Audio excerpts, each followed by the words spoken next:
been abandoned in Cedartown, Georgia. Originally, this table was installed in Macon, Georgia, with their locomotive shops there in Macon.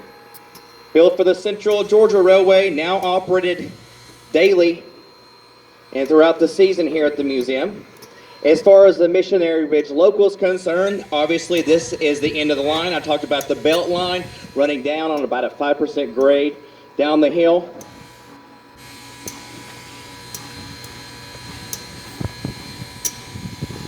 Again, we'll be starting our Chickamauga turn trips back up in a few weeks.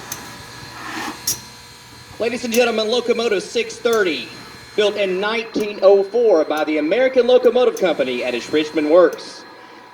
The class of locomotive we have here in the 630 is a KS1 consolidation, and the wheel arrangement is that of a 280. Now let me explain those numbers.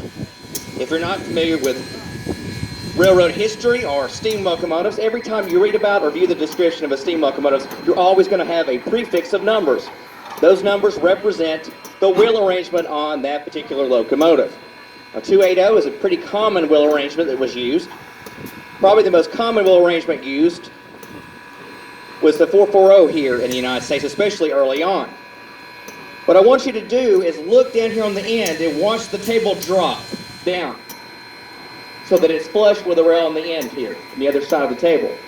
Once that happens, we know that the weight of this locomotive is balanced, evenly distributing the weight.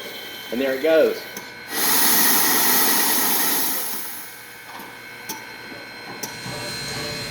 Now, let's talk about those numbers, 280. So you count wheel arrangement by wheel sets. Kids, two or more things that look alike. A set of twins, a set of triplets. Here are your twins right here. These two lead wheels, these pilot wheels, those are the two. Behind that, you start counting this set of four larger driving wheels. Four more on the other side. So 2, 4 plus 4 is 8, and 0 underneath the cap. This is only one of two KS1 consolidations, 280 arrangement that survived. Was originally built for the Southern Railway. The only two left are the 630 and unrestored the 722 in North Carolina. Now, for various reasons, steam locomotives survived. The scrapper's torch, but so many hundreds and thousands will be cut up and scrapped. The 630 and 722 survived for a different reason than some. The 4501 was purchased for $5,000 out of one of the two founding members' pockets. But in this case of the 630, it was sold to a short line operation, or shorter operation, East Tennessee and Western North Carolina, second hand.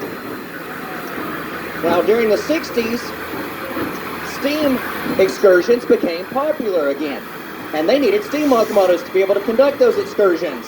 And so Southern Railway goes right back to the same railroad they had sold this locomotive to and offered them relatively new diesel locomotives, and that railroad took them up on the deal very quickly.